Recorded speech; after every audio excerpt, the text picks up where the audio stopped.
Y hemos visto de la época paleolítica, desde la época paleolítica, donde el hombre estaba huyendo de los glaciales, del enfriamiento de Wurtz, un enfriamiento terrible de hace 40.000 años. Y el hombre, al caminar, que es su naturaleza, el hombre es caminar,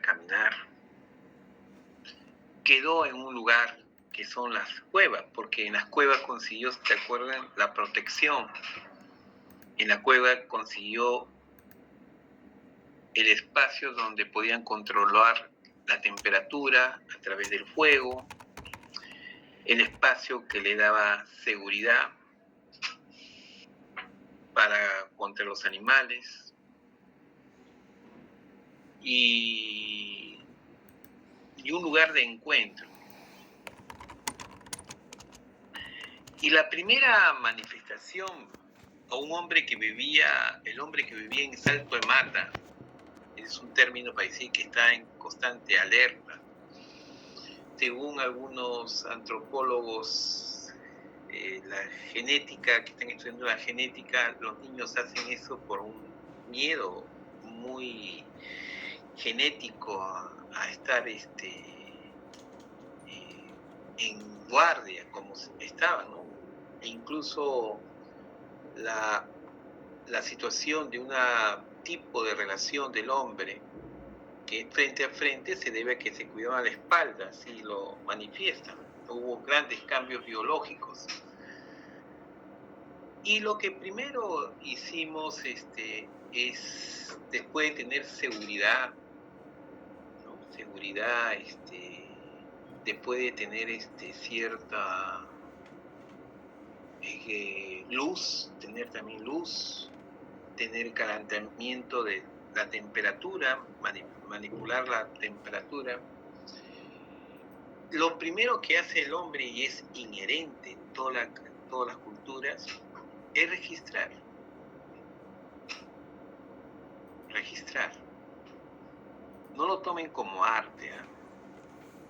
Porque no era arte, indudablemente. Ese término que le ponen arte paleolítico es un término que no existía.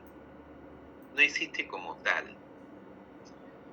Porque el arte ahora tiene una función específica que no está a función de o al servicio de. No está a función de un aspecto ritual, religioso. Los artistas hacen sus obras de acuerdo a sus propias concepciones, a la libertad total que tienen para su cuestión creativa. Esta situación creativa nunca lo existió, esa independencia creativa nunca lo existió hasta recién en el siglo XIX. Un primer atismo de las bellas artes, una de las bases de las bellas artes lo se dio en Renacimiento, ¿no? Los artistas le daban a los mecenas cierta libertad, pero le decían los temas que tenían que representar. Ya en esta época del siglo XIX, los artistas, pues las escuelas proponen la libertad total. El artista no puede ser, digamos, pautado por una religión, por una política, por nada. O sea, es tu expresión, es una expresión del alma. Pero si lo vemos estrictamente, viendo lo que fue en la época paleolítica, nunca tuvo la intención de hacerse un cuadro pictórico en las paredes. Tienen que cambiar esa concepción, ¿ya? Porque no existía el criterio de ser artista. Entonces, yo diría que las manifestaciones plásticas, yo le llamaría manifestaciones plásticas y mal llamado arte rupestre, está más ligado a ustedes, ¿Por qué?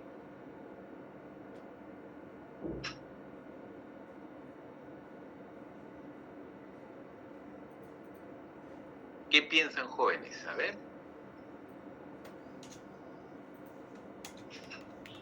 ¿Por qué creen que está más ligado a ustedes? No existía el concepto de arte tal como un artista, una escuela de arte, no existía. No existía la idea de mucho arte no se ha hecho para que lo contemplen. Ahora los museos lo convierten totalmente diferente, ¿no? ¿Acaso toda esta belleza que ahora vemos en Tutacamón, por ejemplo, o en el Señor de Zipán, o esas bellísimas paracas tenían la intención de ser expuestas como cuadros pictóricos? No. Yo creo que la función más primitiva del hombre... ¿Me escuchan, no? Sí, profesor. Sí, profesor. Sí, señor profesor, se escucha. Sí, profesor. Más inherente no es con el arte. No es con el arte. Gracias, Atilio. No es con el arte como ahora lo concebimos. No. Y cuando le digo que está más ligado a su carrera que al mismo arte. ¿Por qué crees que le digo eso? Porque mira, hasta la palabra arte, ¿ya? Tiene etimológicamente la palabra arte, significa técnica. Una técnica. Para los griegos, la palabra donde viene el origen es tecné. Y tecné se convierte en latín en ars. Y ahora recogemos la palabra arte. Aunque ahora se llama bellas artes a una serie de manifestaciones plásticas como la pintura, la escultura, pero esa concepción viene mucho después con este proyecto neoclásico, este proyecto cultural neoclásico que vamos a ver.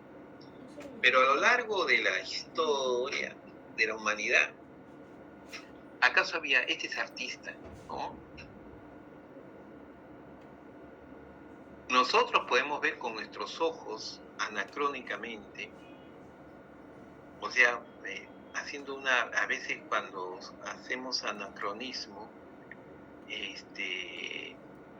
no valoramos, ¿no? De acuerdo al contexto de la época. Es anacrónico, y lo digo por cuestiones didácticas para que conozcan lo que es apreciación artística, pero es anacrónico que yo valore la pintura rupestre, medieval, al puro estilo de las bellas artes. Es cierto que tienen buena composición, color, pero es una valoración actual que hacemos nosotros a esa manifestación. Pero esa manifestación no tenía la función estética, la función de expresar un sentimiento humano. ¿Qué cree que a lo largo de la historia, qué funciones tenía? En principio, desde el inicio de la humanidad. El arte. Cuando representaban estos animales, los búfalos, los toros, todos corriendo en las paredes. Tu vivencia, profesor. ¿Ah? Tus vivencias. Supervivencia. Pero está bien, sí es supervivencia, muy bien, Verdi. Pero ¿no crees que hay algo mucho más ligado a ustedes que sería el de registrar? El de dar cuenta, el de consignar, porque no, es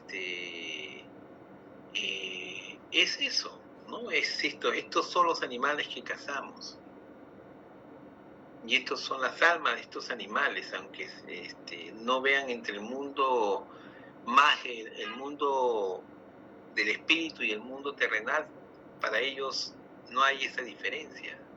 Los espíritus están en el mundo terrenal. Es un pensamiento muy tradicional. Entonces, a veces no sabemos que realmente lo fundamental y el pensamiento de una época no hay que juzgarlo con los valores que ahora tenemos. Y en realidad yo no le llamaba arte, yo no le estoy de acuerdo que le llamen arte paleolítico, sino manifestaciones artísticas en el sentido de técnicas, que tenían la misión de registrar fundamentalmente. Eso fue en el Paleolítico, ¿no? En el Paleolítico. Y luego, una época medieval, damos un salto, donde toda la época paleolítica, griega, romana, mesopotámica, inca, el arte estaba al servicio de lo ritual. O sea, las palabras daban potencias mágicas a sus tumbas. Las esculturas mesopotámicas tenían potencias mágicas a registrar los hechos. Mire, la tumba puede ser que ahora lo veamos con un tecné y una belleza artística, pero no es más que registrar lo que hizo el faraón. Todos dar cuenta sobre lo que hizo el faraón. Como decía, archivar todos sus actos. Esto es la tumba del faraón. Si lo vemos así, ¿acaso iba a ser expuesto en una galería, en una pinacoteca, en un museo? No. Esto era un registro para el mundo del más allá, que ahora ha servido muchísimo para indagar sobre la vida eso ha sido un documento, las tumbas, como también las esculturas mesopotámicas, donde se escribía y se decía, todo se registraba, cuántos ganados vienen, en las tablillas cuneiformes que estaban junto con las esculturas. Todo es un registro sobre la vida diaria. Nadie más que los mesopotámicos en registrar la vida diaria. El otro registraba la cuestión moral de su vida, pero quien registraba la vida cotidiana, el comercio, eran los mesopotámicos en las esculturas. Y ahí está pues todo ese arte que está ligado mucho con el registro y el inventario y archivar la documentación. Y luego de las grandes civilizaciones que tenían un afán ritual, llegamos a una etapa fundamentalmente religiosa, que la cuestión era importante. El artista era un albañil, era un artesano, y lo más importante que era la función didáctica del papel. Esto no lo voy a tomar en el examen final, simplemente estoy haciendo reflexionar sobre lo que estamos viviendo. Y hemos visto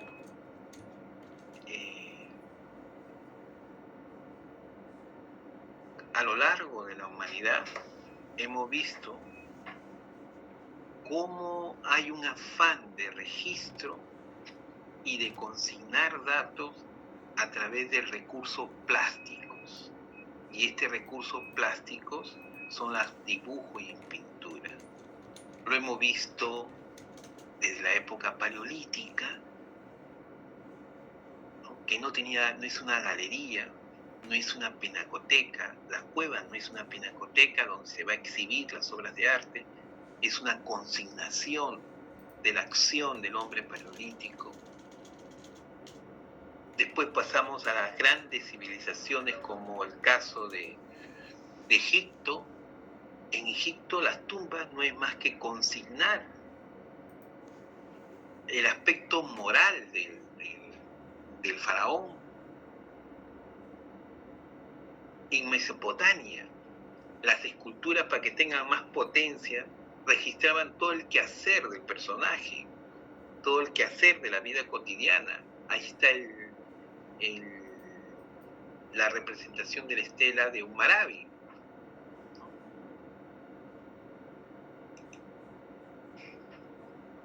Y también nosotros, con la belleza del manto Paracas, que muchas veces en los museos se presenta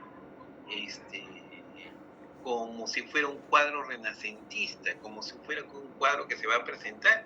La belleza está en que se envuelve y nunca nadie más lo puede mirar sino en el mundo del más allá, con los mejores mantos que tenemos, que está en el mundo. Cada cultura tiene un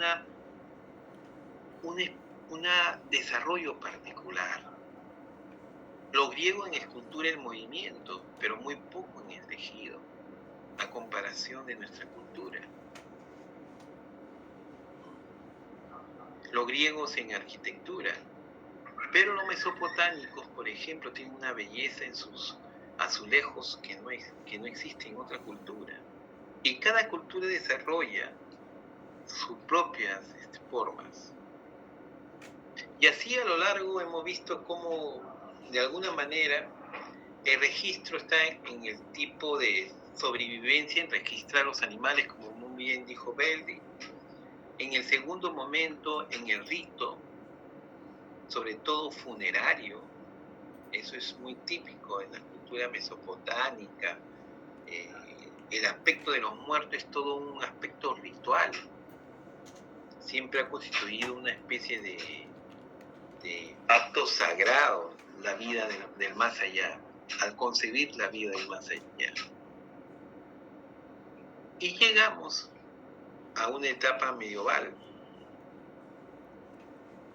donde el arte está en función no de la apreciación estética, sino de la función didáctica. Hay un paso en el siglo XIV, en el siglo XV, como hemos visto, de que recién los artistas adquieren una individualidad. Por primera vez firman sus obras. Antes no firmaban sus obras. Eso es la característica en el Renacimiento, ¿no? Esta es la característica. Y ya comienzan a firmar sus obras. Y comienzan a investigar las obras. Se comienza a hacer bocetos, que es una gran fuente para hacer archivos, los bocetos. No hay un museo de los bocetos, ¿no? Los bocetos sería el archivo, cómo construye. Es porque siempre vemos el producto, pero no vemos el estudio y la investigación del artista. Eso recién en el siglo XIV. Y es parte del archivo, registrar todos estos estudios de los artistas. Para decirle que la parte archivística es algo transversal, en todas las esferas tiene, no es un mundo aparte, es transversal, recorre el arte, la política, la economía, todo es ese mundo. Y es como dar información, es como coleccionar, no había palabras, y entonces coleccionaban y con la colección informaban, coleccionaban los objetos de los muertos. Una de las primeras actitudes culturales del hombre es crear cultura a través de legar información al otro. Y esa información se obtiene, esta información ahora se obtiene a través de los archivos. A través de los archivos. En realidad, los archivos es tan importante que en realidad los mejores discursos que se hacen son los que se basan en los archivos. Y cuando te hablo de archivos no estoy hablando solamente de los archivos, estos que ustedes ven paleografía. Está bien, eso es muy importante. Pero los archivos pueden ser archivos contemporáneos. Usted no sabe lo importante que es archivar en la bolsa de valores. Archivar y conocer cómo se va manejando es un gran recurso e incluso hay prohibición de que cualquiera ingrese a los archivos de la bolsa de valores, porque estaría con una cierta ventaja cuando se juega bajo llave, se manejan los archivos,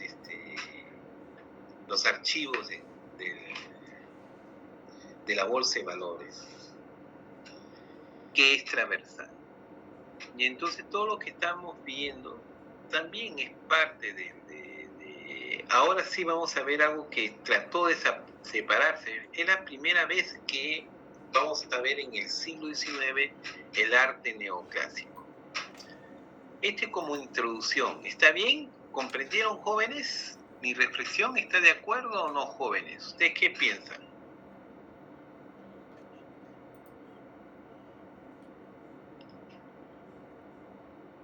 ¿Ah? ¿Qué dicen ustedes, estimado? Pregunta muy difícil. Solamente que no quiero, más que una respuesta concreta, quiero a ver si tienen una reflexión. ¿Qué han sentido a recorrer hasta el neoclasicismo?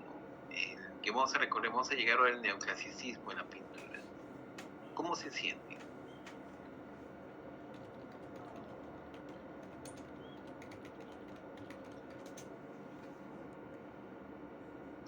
¿Qué dices, Melissa?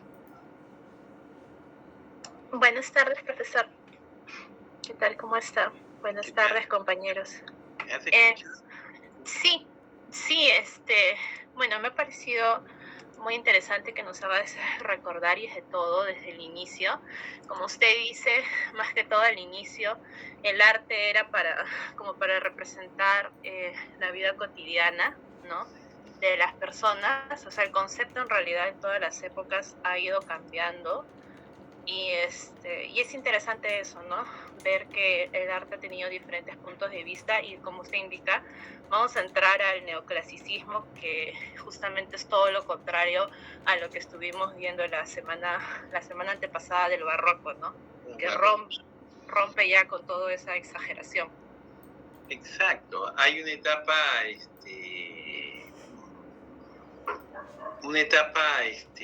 de gran movimiento y una etapa de, entre comillas, de estabilidad, ¿no? Siempre hay una etapa, por ejemplo, medieval, eminentemente religiosa, y hay una etapa bastante laica, que es la etapa renacentista. En la etapa del Renacimiento hemos visto las pinturas góticas, ¿no? En la idea de Cristo Rey,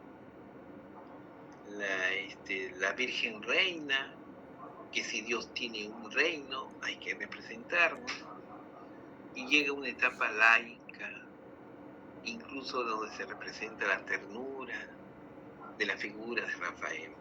Es una etapa muy religiosa y una etapa laica. Después del Renacimiento vuelve nuevamente el espíritu religioso, efusivo, contrarreformista, de ebullición, como lo dice su compañera, hasta de exageración. Me gusta más utilizar la palabra como show y espectáculo. Y ahora nuevamente entramos en una etapa en el siglo, comenzando finales del siglo XVIII, inicio del siglo XIX, en en una etapa de la vuelta a lo clásico nuevamente. Ya teníamos Grecia, ya teníamos renacer del mundo, el renacer, y ahora tenemos la situación del neoclasicismo. Siempre hay unas etapas. Pero quiero que estén conscientes como archivero de que cuando vean el arte, véanlo en ese sentido que hemos tratado de verlo, que consigna datos, que explica datos, que incluso expresa unos datos sobre lo que está viviendo la sociedad. Y todo lo que es archivo son el archivo de catálogos, el archivo de los bocetos. Contemporáneamente, si el arte ha tomado, por ejemplo, desde la época paleolítica que se dibujaba en las cuevas, ahora contemporáneamente sientan también el archivo en los catálogos que se presentan en la biblioteca, en los bocetos que hacen los artistas. Todo eso es parte del archivo, ¿no? Que constituye para entender mejor. Cuando hay un discurso que simplemente es de adjetivos, son así, y no se basa en ninguna fuente, pues el discurso es netamente ideológico, pero no es profundo.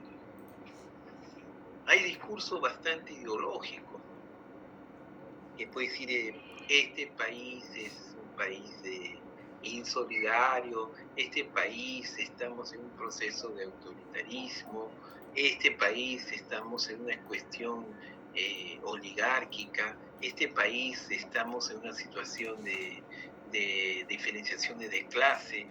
Suena muy bonito, pero no está consistente con los archivos. Verdi, por ejemplo, puede utilizar toda su experiencia en la vida policial como parte de los archivos, y el archivo también puede ser recoger las cuestiones orales. El archivo no solamente está en papel, también en las cuestiones orales, registrar voces, ese es parte del archivo también, ¿ya? No siempre piensen en los recursos plásticos. El archivo es la música, la tradición oral, y para eso deben prepararse. Eso es el trabajo de la persona que registra en el archivo. O sea que es bastante transversal. Y hay que tener criterios para archivar. El grave problema es que cada especialidad, antropólogos, arqueólogos, realizan cada uno por su cuenta un tipo de archivo y no hay una especie de consenso. Y lo que deben proponer de consenso es los archiveros, los que estudian archivística. Eso es lo que es. Pasamos, entonces, si no hay más preguntas, pasamos al periodo neoclásico. ¿Les parece? ¿Sí? Sí, profe. ¿Están bien descansados? ¿Sí?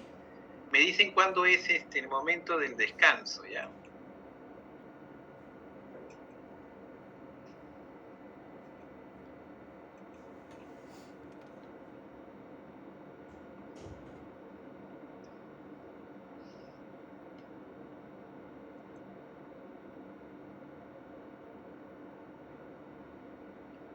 A ver.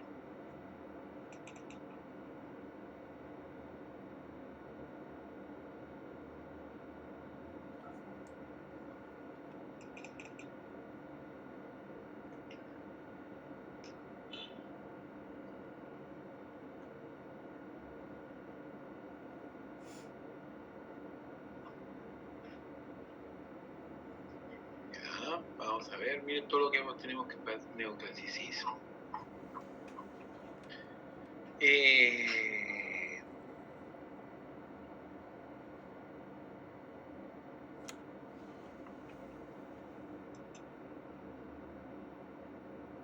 Acá más o menos es lo que, ¿se acuerda que leí? Con ustedes le hice un cuadro, no hice un cuadro sobre la clasificación histórica. No, profesor. No, profe. Ya, vamos a hacer eso.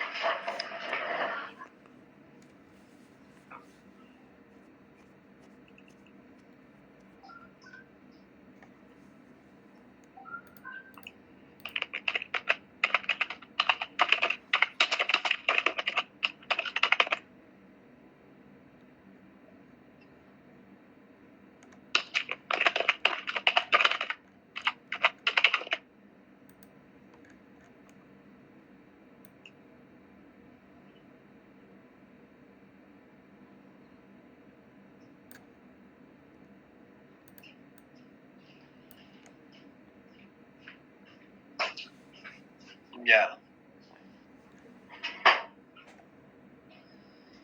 Más o menos, voy a ver, vamos a hacer esta, para que tengan una idea. Y lo vamos a explicar poco a poco. A ver, vamos a ver acá. Vamos a ver.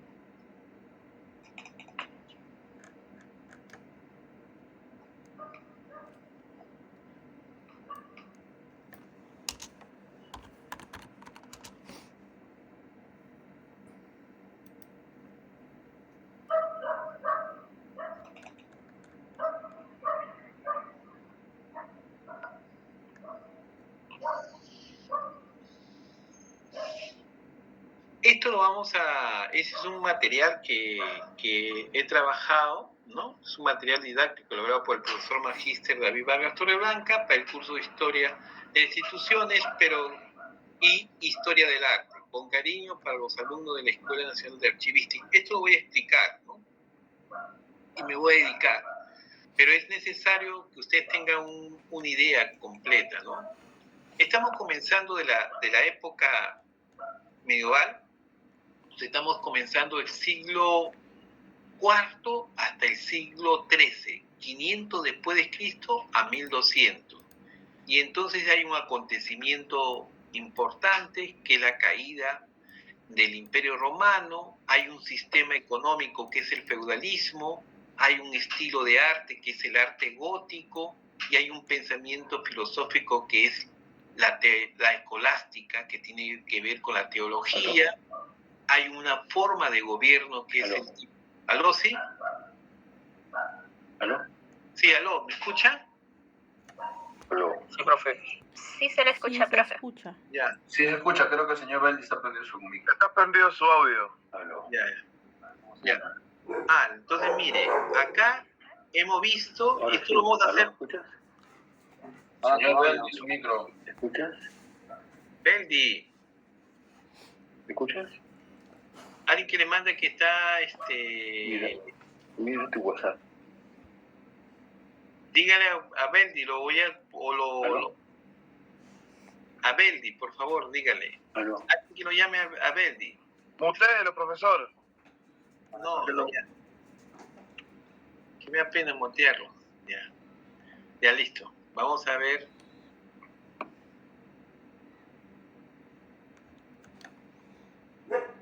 Sí, porque sigue con el micro encendido. Sí, está con el audio abierto. ya. Perdón, profesor, perdón, disculpe. Sí, ya te iba. Beldi, ten cuidado, Beldi. Sí, señor profesor, disculpe, Ya. se me fue, Ya. disculpe. Casi te. ¿Harakiri, profesor? Harakiri, te iba a hacer como dice. Ya, ten cuidado con tu audio, por favor, Beldi, ¿ya? Sí, señor profesor, muchas gracias, disculpe. Ya. Acá vamos a ver esto poco a poco, pero para que tengan una idea, esto se lo voy a entregar a ustedes, pero para que tengan cuenta lo que hemos llevado, ¿no? y donde hay mayor documentación hemos comenzado directamente en la época medieval, donde hay mayor documento en papel y mayor archivo. Pero tenemos que entender cada época. La época medieval es del siglo IV hasta el siglo XIII, 500 después de Cristo a 1200. ¿Qué acontecimientos forma en la época medieval? La caída de Roma. Cae Roma y se forman los países europeos, Bélgica, Holanda, son reinos. Francia, todos ellos son España, los normandos, todos son reinos prácticamente. El régimen es feudal, las artes que se predecen son románicos, el pensamiento filosófico es la escolástica, que es una forma de pensamiento lógico para dar razón a la existencia de Dios. La forma de gobierno es teocrático, el rey es representante supremo de la tierra y también es designio de Dios. Luego entramos a la edad moderna, que es la edad renacentista, que nosotros hemos visto en el arte, se llama edad renacentista. En el siglo IV y en el siglo XV, en 1300 1400. El acontecimiento es la ascensión de una protoburguesía que va a adquirir título nobiliario. El sistema económico es el mercantilismo, ¿no? El Estado lleva toda la industria y el comercio. El estilo de arte es el renacentista. Está Leonardo, Da Vinci, Miguel Ángel, que hemos visto. Y el pensamiento es humanista, ¿no? El estudio de los clásicos y la ciencia. La forma de gobierno es monárquica y absolutista. El rey controla el poder político, económico y judicial. Luego pasamos a las monarquías en la época barroca, que hemos visto, pero históricamente se llama edad de la consolidación de monarquías absolutas. Está hasta en 1500 a 1600. Y entonces el acontecimiento social, acá la reforma, el sistema económico, el imperio colonial, el sometimiento de África, Asia, el estilo del arte es el manierismo y el barroco en casi edad, el pensamiento es el Concilio de Trento, un programa religioso, y la forma de gobierno son las dinásticas. La grande dinastía a partir de grandes imperios. Acá llegan los Habsburgos y los Borbones, y que los Habsburgos dominio del Perú en el Sacro Imperio Romano Germánico. Acá está toda la dinastía de los Habsburgos, lo que llega. Y luego pasamos a esta época de la Ilustración. ¿Ya? ¿Cómo se llama en sentido de arte? ¿Cómo se le llama? Cuando nosotros lo llamamos como estilo de arte, le llamamos el neoclasicismo. Es una nueva forma de mirar el pasado greco-romano, el arte como discurso político de poder. O sea, se utiliza el mundo griego como una especie épica, como un discurso político, como una propaganda a un gobierno poderoso. Se vuelve nuevamente a esta idea de implementar la democracia. Pero a este periodo del 18 y 19, finales del 18 y 19, se le llama como estilo, se le llama neoclasicismo. Como acontecimiento social, a ver, la Revolución Francesa de 1789 asciende la burguesía, ¿ya? Y como pensamiento, hay un pensamiento filosófico, ¿ya? Como pensamiento filosófico es la Ilustración, la cultura latina como modelo, estudiar la naturaleza para hallar la riqueza, la ciencia, acceso al público, y la forma de gobierno, en primera parte era una democracia, después llega una especie de dictadura de Robespierre, y luego viene la dictadura de Napoleón que restaura el despotismo ilustrado. O sea, ser ilustrado, pero ser monarca. Esto es lo que llega al Perú, los Borbones en España y el virreinato del Perú.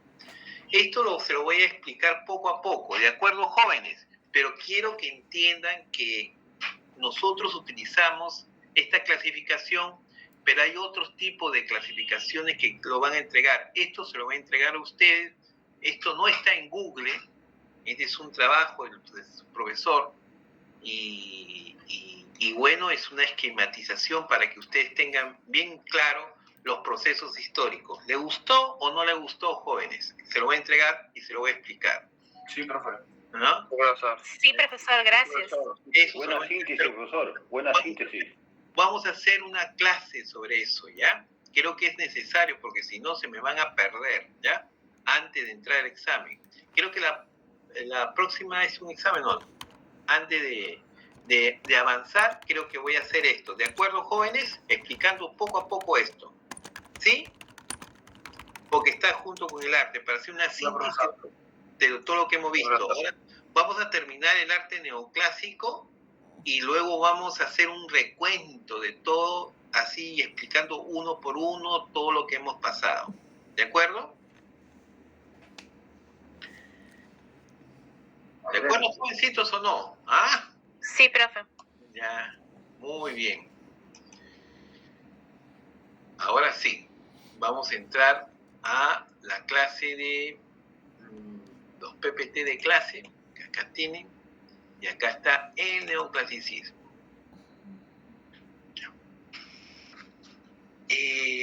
La Revolución Francesa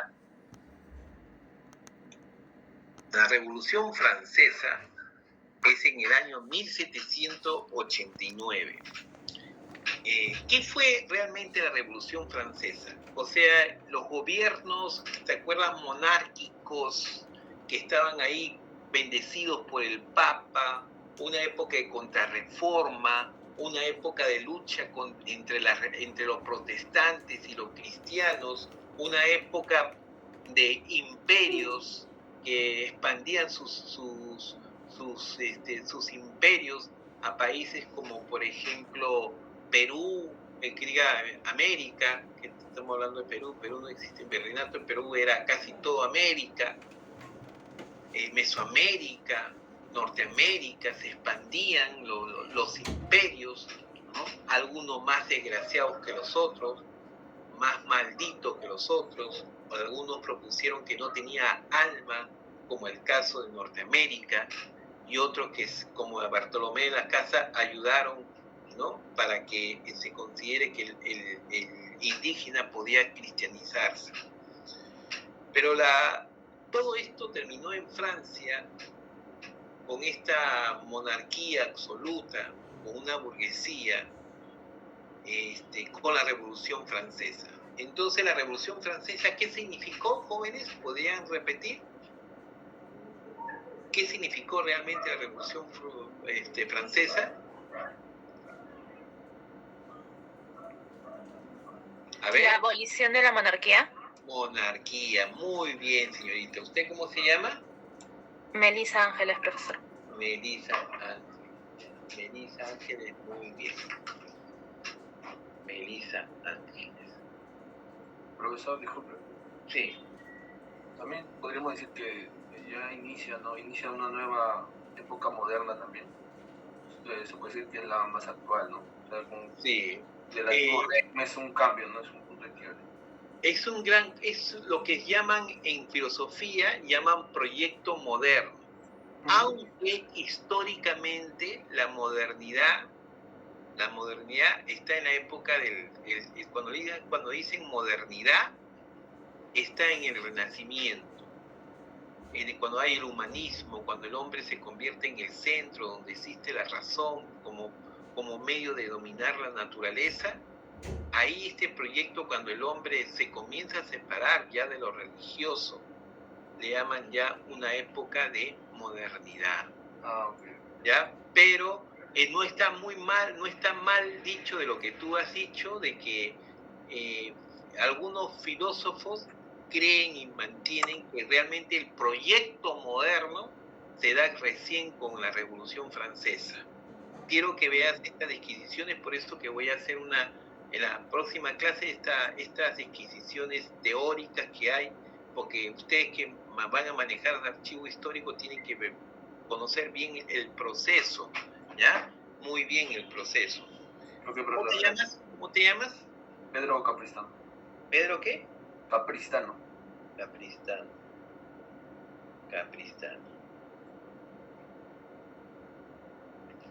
Ya, bien, Pedro Capristano. Efectivamente, ¿ya?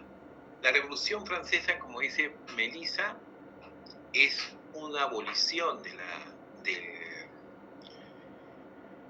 la monarquía. Y como algunos filósofos, es el primer proyecto moderno, ¿ya? Eso es interesante para ustedes. Cuando su compañero se ha dicho como proyecto moderno, en el fondo tiene que ver con ustedes, con su carrera de ustedes.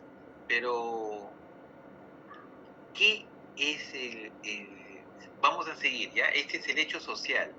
El pensamiento ilustrado, ¿ya?, es la filosofía. ¿Alguien tiene una idea de lo que significa el pensamiento ilustrado?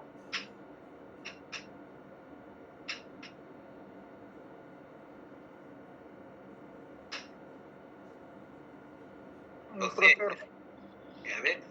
sí, es un movimiento en el que participan una serie de filósofos, Montesquieu, Rousseau, Voltaire, y bueno, en el campo de la política pregonan más que nada algunos ideales como el de la libertad, el de la justicia, entre otros, y eso acompañado también previamente también de otros pensamientos, pero más relacionados a la filosofía, la naturaleza del hombre, entre ellos mismos incluso desde la razón, y bueno, también un poco debate, ¿no? No están tampoco tan de acuerdo. Claro, muy bien, ¿ya? El pensamiento ilustrado fue hecho por unos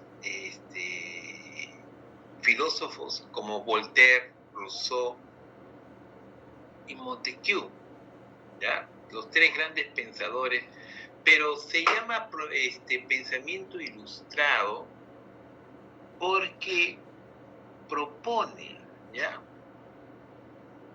una nueva sociedad donde las artes y la ciencia estén al servicio del pueblo. Pero lo más interesante de todos estos filósofos es que se crean las primeras instituciones públicas para el pueblo, ¿ya? Y si la idea de que el archivo sea público, el museo sea público, y todas las manifestaciones y todo lo que significa información de tu país sea público, el archivo sea público, el museo sea público, la biblioteca sea público, en el sentido más amplio de la palabra. Estudiar las bellas artes sea pública, no solamente para unos cuantos privilegiados en un taller. Es la primera vez que se crea ese sentido público. Por eso su compañero le llama, como lo llamó, eso es modernidad. Él habrá escuchado. Pero acá lo que estamos haciendo es entender, ¿ya?, que si no hubiera habido esta revolución, no hubiéramos pensado de hacer un servicio al público, ¿ya? No hubiéramos pensado hacer un servicio para la gente que estudia en las universidades, no se hubiera pensado del consumidor. Simplemente se piensa en el rey, nada más, y las necesidades que tiene el rey.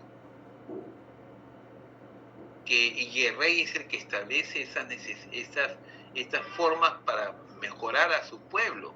Pero no puede haber una iniciativa propia de querer tú atender al público en general, ¿no?, si no es establecido por el rey. Entonces el pensamiento ilustrado crea instituciones soberanas. El archivo es el archivo nacional. Por primera vez se da ese carácter. No, antes se hablaba de nación. En épocas borbónicas, por eso es a veces cuestionado que se diga Santa Rosa de Lima, algunos cuestionan, porque no había concepto de limeño, todo era defensa del rey. Y si Santa Rosa salía a defender Lima, era no por defender propiamente a los limeños en un sentido estricto del sentido, sino para defender que no ingresaran las religiones protestantes a Lima, ni ingresen holandeses ni ingleses, defendiendo el catolicismo del Perú. Claro que era en la ciudad de Lima, ¿no? Pero no es ese el sentido. El sentido estricto de la palabra es la primera vez que se habla ustedes mismos cuando utilizan el término Escuela Nacional de Archivística. ¿Qué significa nacional? A ver, ¿qué criterio debe tener el Archivística Nacional? A ver, ¿por qué le llamamos Escuela Nacional de Archivísticas del Perú? Nada menos. Ese es un proyecto ilustrado. Este es un proyecto que las artes y la ciencia deben estar al servicio del pueblo. ¿Por qué tienen ese término, por ejemplo? Ustedes se imaginan. No se utilizaba ese término, porque en la Revolución Francesa al Museo del Louvre no se llamó Museo del Louvre. Esa es una especie de utilizar antiguos nombres monárquicos, pero se le llamó Museo Nacional de París, Biblioteca Nacional de París. Eso se llamó. Y entonces lo nacional, ¿qué criterio tiene?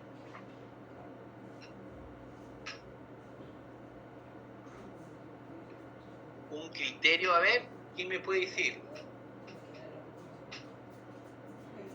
Su escuela, ¿por qué es nacional?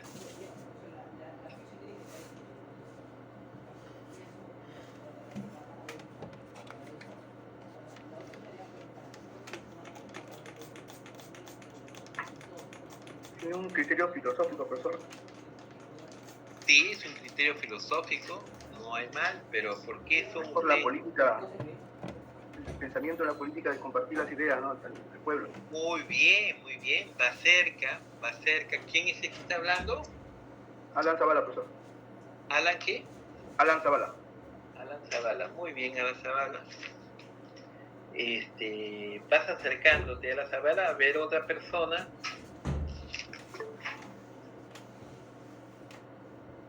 Profesor, porque tenían ya más una concepción de república y modelo de nación, también idea de nación. Ya, muy bien, la idea de nación y república, la idea de que el proyecto de esta institución es que no se dedique solamente a Lima. La proyección de esta institución es que regente no solamente acá en Lima, sino regente hasta la frontera de Tumbes. La Escuela Nacional de Archivística lamentablemente está centralizado, pero un proyecto nacional es que esta escuela exista y regente, con los criterios de tener una escuela nacional, se expanda por todo el Perú.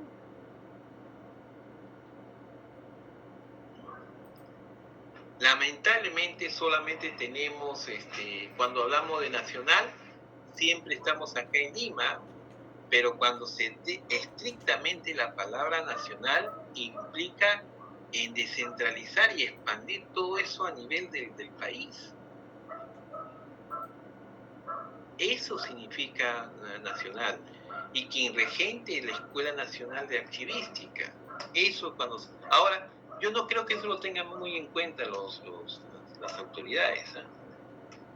Siempre están en su pequeño mundo, parcela, ¿no? Y eso es uno de los graves problemas. La política es liberal. ¿Sabes lo que es liberal? A diferencia del liberalismo. ¿Sabes lo que es? ¿Por qué ahora se dicen liberalista y por qué es liberal? Es abierto a cambios radicales, perdón. Sí, hizo un gran cambio, ¿no? A salir con la monarquía, a no querer que el Estado sea el Estado capitalista, sino que todos pueden, es un cambio radical, ¿no? Antes la monarquía era un mercantilismo, un Estado capitalista. El Estado era el que capitalizaba y el rey el que se beneficiaba. Pero una política liberal, ¿qué significa ser liberal? proceso del liberalismo, bueno, en el plano de la política es más, es menos conservador que en el plano económico y extiende más que nada a la libertad individual. Ya, muy bien, muy bien. Eso es verdad. Pero el liberalismo tiene muchos otros más condimentos, ¿no? Por ejemplo, el liberal no no acepta el monopolio, acepta el libre comercio, no el monopolio, y el libre comercio y la libre competencia, no formándose lobby. Esto está en el pensamiento ilustrado. Ser liberal es ser no monopólico. Ser liberal es que si bien el Estado no es capitalista, regula en beneficio del pueblo las reglas del mercado. Es regentor de ser liberal. Es ser liberal, pues no, por el hecho de tener poder económico, no evita, por ejemplo, el abuso del poder económico, ya sea en términos así de dominio, porque tengas poder económico, no vas a tener mayor, según la Constitución, mayor beneficio de aquellos que no tienen, y regula un Estado así. Pero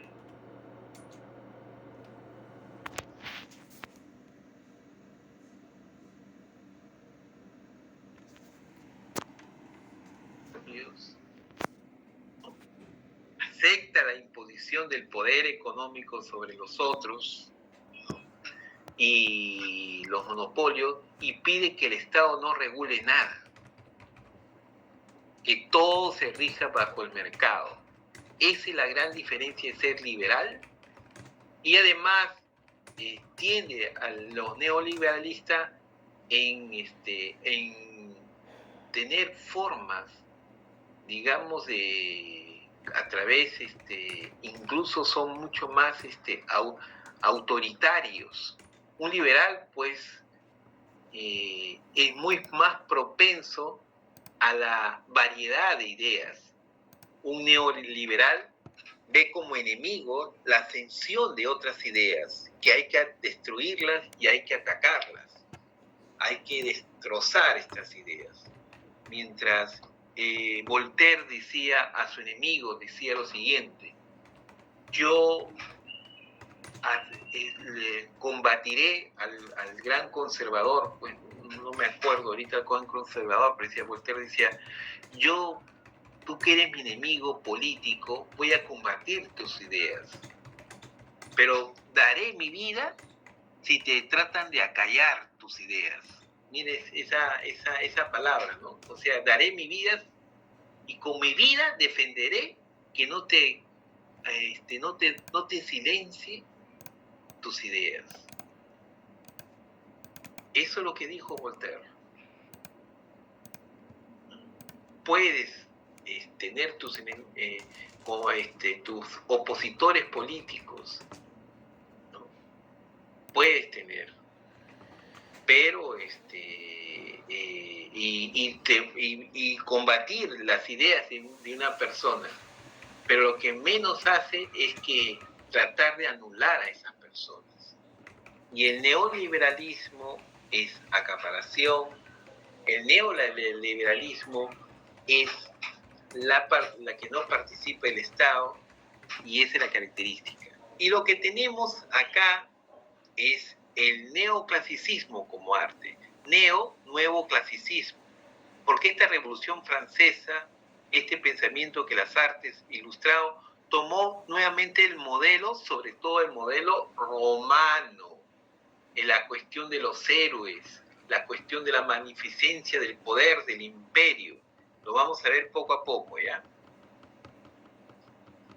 El pensamiento ilustrado está acá, en nuestro escudo nacional. ¿Dónde está, por ejemplo? 3 vertientes del pensamiento ilustrado. Acá en el escudo nacional podemos ver las tres vertientes ideológicas del pensamiento ilustrado en nuestro escudo nacional. Por ejemplo, para entender el pensamiento ilustrado, he tomado este escudo nacional.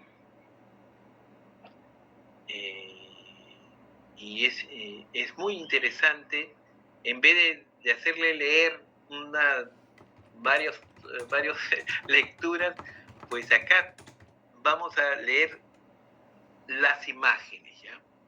A ver, ¿por qué el árbol de la quina?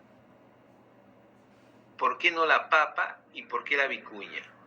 ¿Y por qué no otro animal? Estos dos animales, la vicuña y el árbol de la quina. ¿Por qué?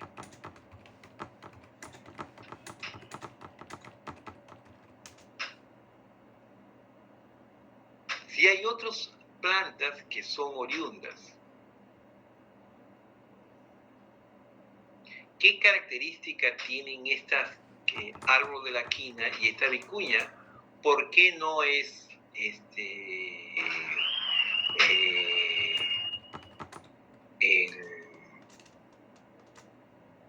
¿por qué no es de otras especies naturales? Podría ser la papa, que sería más oriunda que el peruano, ¿no? La papa es algo bien típicamente del Perú.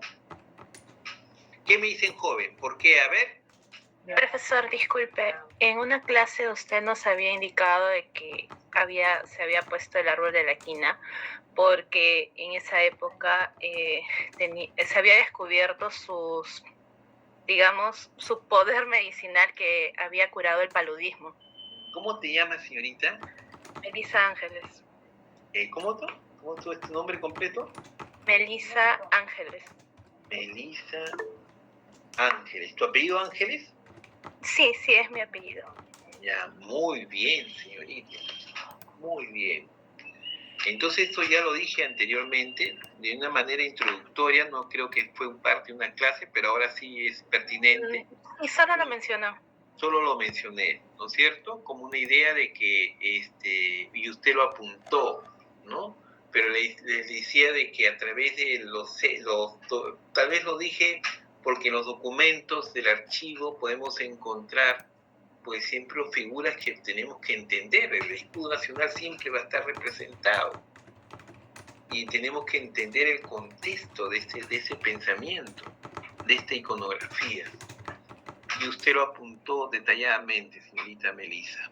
Muy bien, Melissa.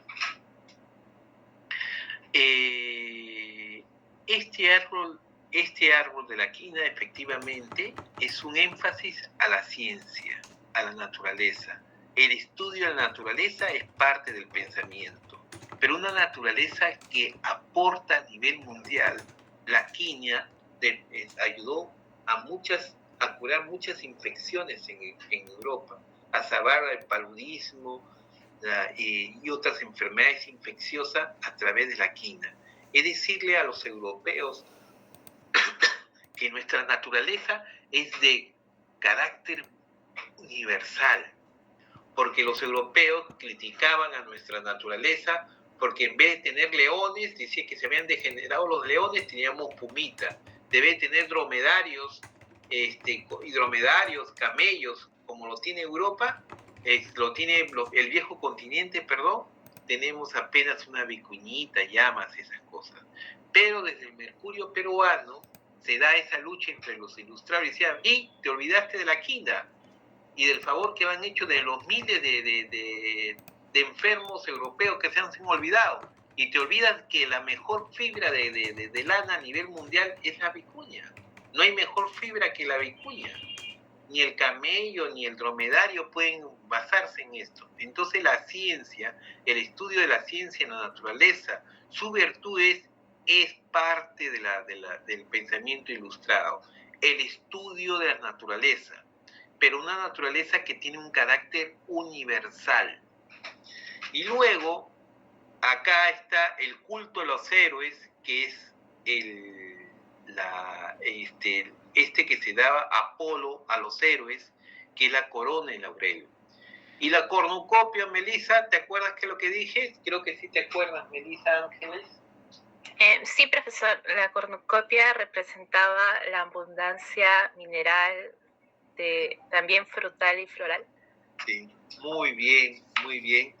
Pero desde te cuento la historia completa, porque así como hay el culto a los héroes en la época ilustrada, así como hay un estudio de la naturaleza, hay un culto a la cultura latina, greco-romana, porque el cuerno es el cuerno de la cabra amaltea, que cuando es golpeada cae al firmamento y cae en abundancia.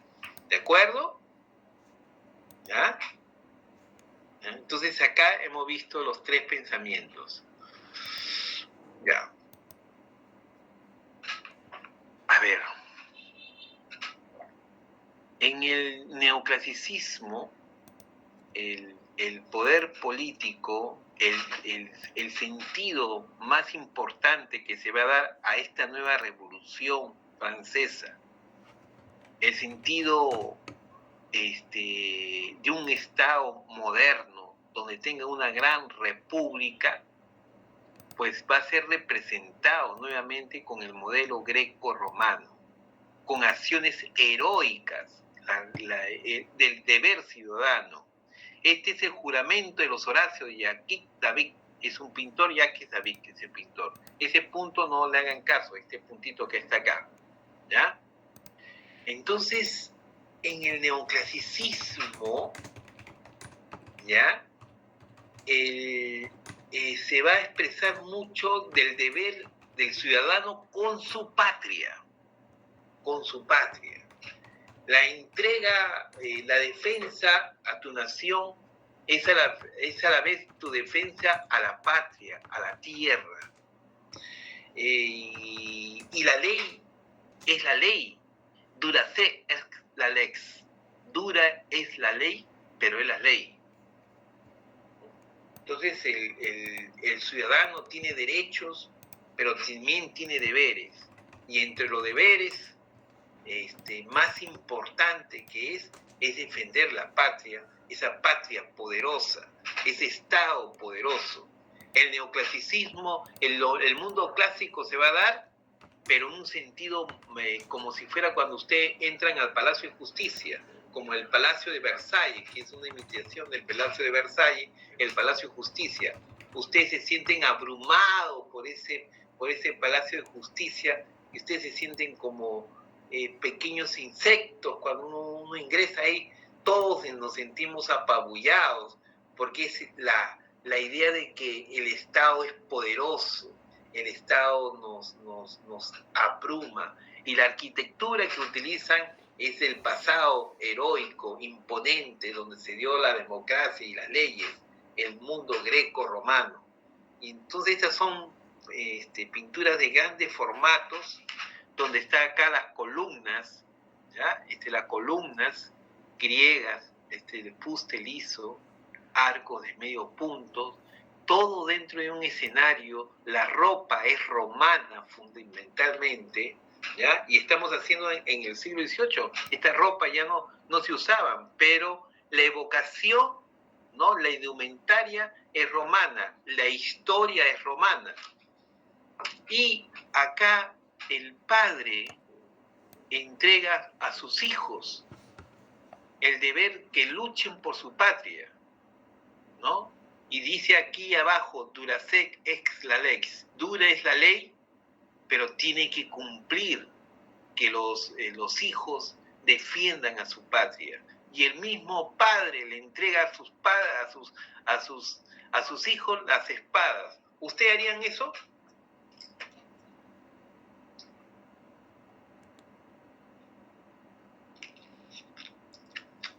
¿Qué harían ustedes?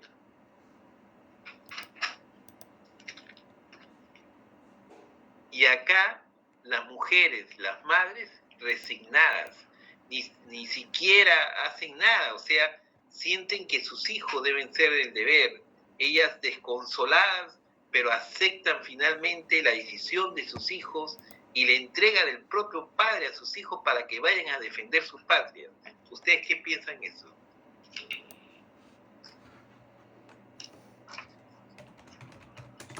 ¿Qué piensan, jóvenes, ustedes?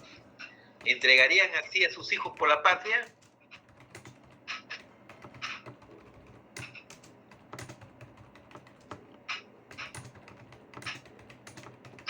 Profesor, bueno, en ese entonces para ellos significaba mucho, ¿no? Dar el corazón, ¿no? O la vida, ¿no? Por la patria.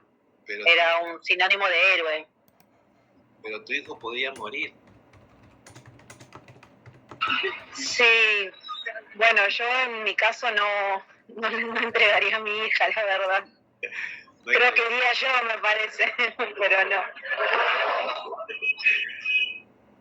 Los valores, lo que quiero dar a entender es que los valores van cambiando durante las épocas, pero no crean, este pensamiento ilustrado del héroe, de defender a tu patria, ni siquiera la corona, porque defiende, siempre hay esta idea de defender un país, este nacionalismo, de que se convirtió, o sea, la distorsión. Platón es bien interesante en la política, ¿no? Dice que la aristocracia es buena si es que un grupo de pequeñas personas ve por lo demás.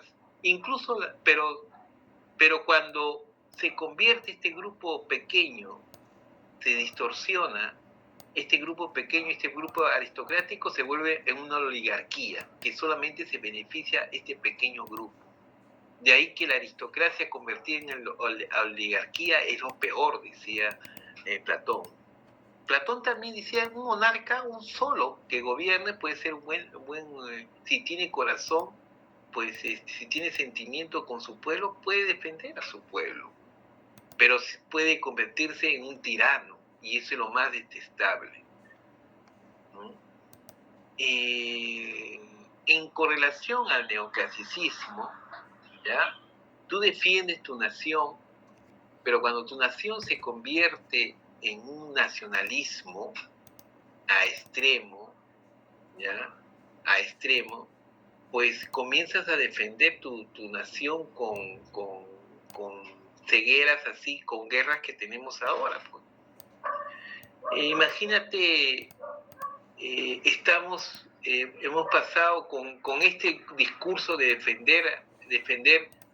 defenderse Rusia y defender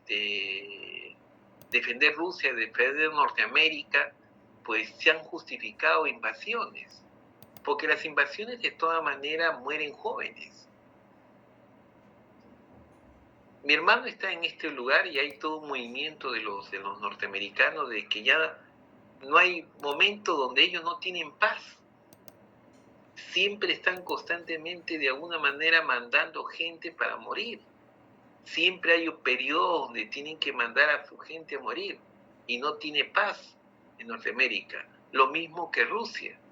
Rusia ahorita hay todo un momento. Entonces, estos nacionalismos que tratan de hinchar, ¿no? No es más que, en el fondo, va a implicar muerte. Y en ese sentido, este arte ya tiene esta forma, ¿no? De justificar, de resignarse, de que el mismo Padre sea el que entregue. Esa es una exaltación al mundo de la patria, una exaltación a la patria que realmente no sé hacia dónde nos conduce, ¿no? Defender a tu patria era un discurso político, porque ahí habían guerras napoleónicas, porque ahí había guerras de imperio, pues todo esto de defender a tu patria con ese nacionalismo nace también como una propaganda política, la pintura. Mira los modelos romanos que tienen, las mujeres también al usarse la túnica romana, los músculos que están representados así, los personajes con esta fuerza enérgica, las columnas limpias pero monumentales, los arcos medio puntos, con las columnas de fuste liso. Todo eso es parte del neoclasicismo. Acá también tenemos con nuestro, en el Perú, ¿no?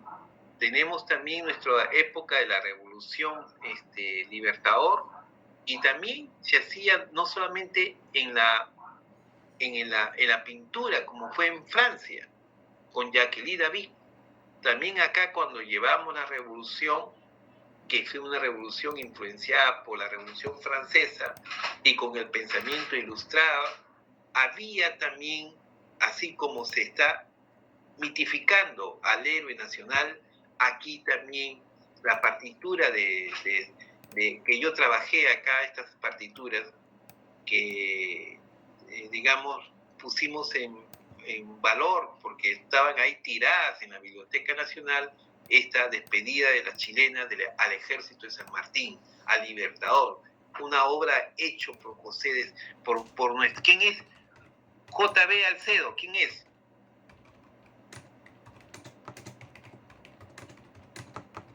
¿Quién es, jóvenes? J.B. Alcedo. Uno de los integrantes que escribieron Ya, sí. el himno nacional. ¿Qué dice Verdi?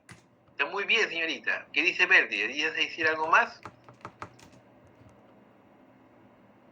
Bueno, José Bernardo Alcedo es nuestro autor de nuestro himno nacional. Es el único americano que ha hecho un himno nacional para su país.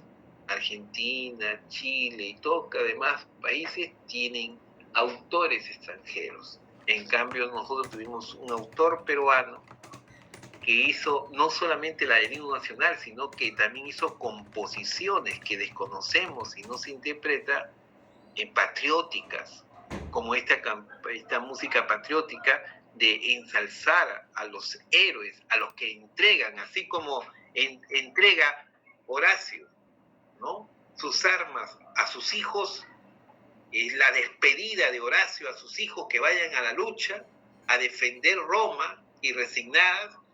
Acá también existe la despedida de las chilenas, o sea, de las chilenas, de las madres, al Ejército de San Martín, Libertador del Perú, por José Bernardo Alcedo.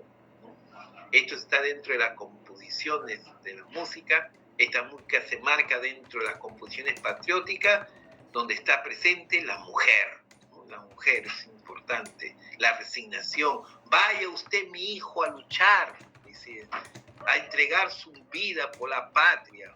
Eso era el sentido de esta música de José Bernardo Alcedo. Texto de la pieza musical: ya es tiempo de cumplirse tu orden irrevocable. La libertad amable lidia con el amor. Amor, patria, marchar. Mire qué bonito es la escritura de la música de José Bernardo Alcedo, autor de nuestra. Ya es tiempo de cumplirse tu orden irrevocable. No puedes revocar la orden que te manda tu país. Tu país te manda a que tú defiendas tu patria. Es tu deber ciudadano. La libertad amable lidia con el amor, ¿no? La búsqueda, la libertad, está mucho más la tensión entre el amor de la madre, que tener así, refugiar y proteger con la madre, lidia y es tenso con el sentido de la libertad. La libertad, debes luchar por la libertad, y tu patria representa la libertad. Amor, patria, mire, está marchar, anda a la lucha. ¿Qué les parece? ¿Bonito? ¿Ah? ¿O no? Sí, profe. Es bonito, pues. Entonces, Está bonito. ¿ah?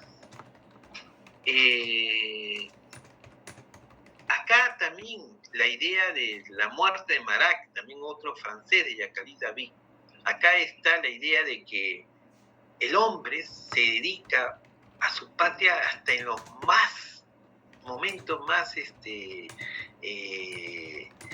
en los momentos más, en todo momento en su vida, incluso en su bañera.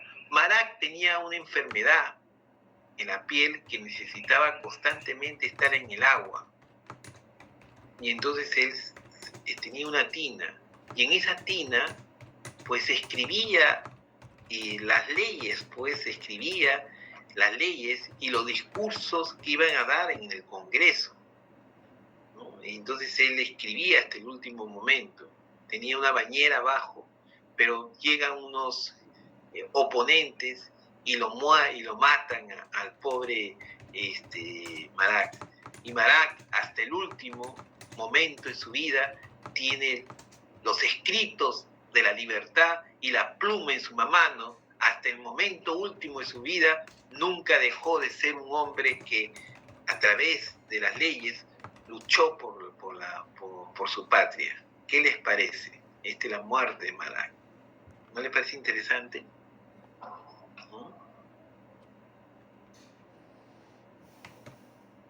Pregunten lo que sea, mientras que voy a... ¿no?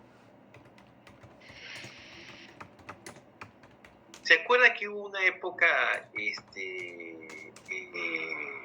le dije la Revolución Francesa? ¿Se acuerda? Y hubo graves problemas en el directorio, comenzaron a matar en la época de Robespierre. Un pequeño espacio nada más hubo democrático, y ante este mundo de persecución, el directorio se convirtió en una especie de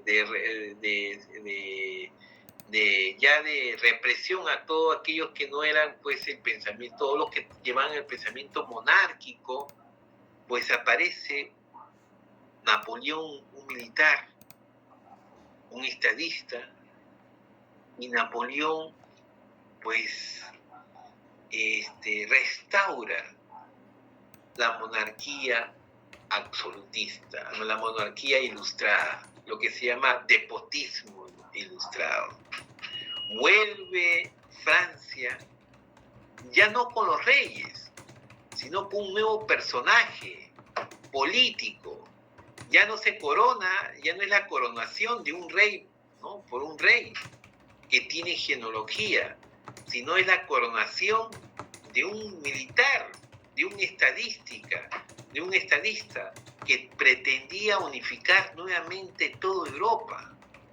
¿Cuál es la diferencia entre Napoleón y Hitler?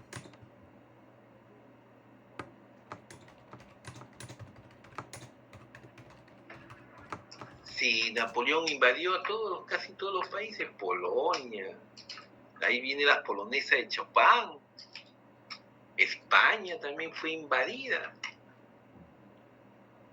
Profesor, buenas noches. Ana Paredes. Sí, Ana Paredes, ¿sí? Sí, la diferencia entre Napoleón y Hitler es que Napoleón invadía los territorios, pero él respetaba las culturas. Que, se puede decir la cultura de cada país que él invadía, ¿no? O sea, tenía una visión de unión más que de la diferencia de Hitler de ser un dictador, ¿no? Sí, también era dictador, pero está muy bien dicho. El criterio de Napoleón era no destruir a las otras culturas, no destruirlo y someterlo, ¿ya? Al contrario, decir, no como Hitler, ¿no?, que quería imponer la cultura nazi. Matar a todo quien que se oponía. A cambio, sí. Napoleón decía, convéncense, hermano de los reinos de Italia. Convéncense. Claro, es más unificador. Unificador, o sea, volvamos nuevamente a Europa, el gran Imperio Romano. El Imperio Romano no era Roma como Italia. El Imperio Romano llegaba a Inglaterra, Alemania. Eso debemos volver, una gran potencia europea. Debe haber un emperador, y ese emperador soy yo. Que hasta los rusos quiso conquistar, ¿no? Imagínate. Fue su Waterloo. Y pasó su Waterloo, que era un gran y no tuvo en cuenta pues el clima, la desesperación por cumplir sus sueños, ¿no? Pero de ninguna manera pues tenía un discurso digamos de hablar de bárbaros o primero lo que reivindicaba Napoleón era la cultura romana como unificadora. Es como decir que nosotros reivindicamos el Inca, la cultura inca. Pero lo que reivindicaba a los alemanes es la cultura germánica. Es como decir los quechuas. Y estos quechuas deben imponer una disciplina y los demás deben someterse a esa disciplina. Porque para ellos no es el modelo greco-romano, para ellos el modelo era el modelo germánico, la raza germánica, las costumbres germánicas. Esto es lo que se debe imponer, ¿no? Eso es totalmente diferente a la idea de Napoleón, ¿no? Que incluso el término de vanguardia, que iba de vanguardia, es un término militar que implicaba que en cada tipo de invasión tenían a sus profesionales historiadores del arte, paleógrafos, tenía todo eso. Cuando fueron así, un ejército de estudiosos y académicos iban junto a la guerra para en caso de poner orden a todo el ejército, en caso de ver los valores que llegaban en los lugares donde invadían. ¿Se dan cuenta la diferencia? ¿No? Tenían así una especie de que lo que hacían inventarios, lo que tenían que verse que se destruye o no. Eso era totalmente diferente. Lo que ven ustedes en Alemania, lo que ustedes ven en Inglaterra, en realidad todo se destruyó. Todo se destruyó y eso no lo hubiera hecho Napoleón. Europa está reconstruida. Venecia, todos esos lugares de Alemania quedaron añicos. Y entonces todo eso es reconstrucción, ¿no? A partir de su poder económico, pero no es que nosotros todavía tenemos balcones así coloniales, tenemos casas, pero en general Europa ha sido destruida y reconstruida, ¿no? Eso es lo que ha pasado. Profesor, disculpe que lo interrumpa, pero a las 7:30 debió comenzar el break. ¿Y a qué hora estamos? Ya nos pasamos, ¿no? Sí, 2 minutos. 2 minutos, ya. No quería interrumpirlo. Ya, está bien. Acá nada más, a las 7:30 nos damos un pasito. Descansen, jóvenes. Quiero ver más fotos que siguen. ¿Ya? Profesor, volviendo del break, va a pasar la lista, ¿verdad? Sí, volviendo del break voy a pasar la lista.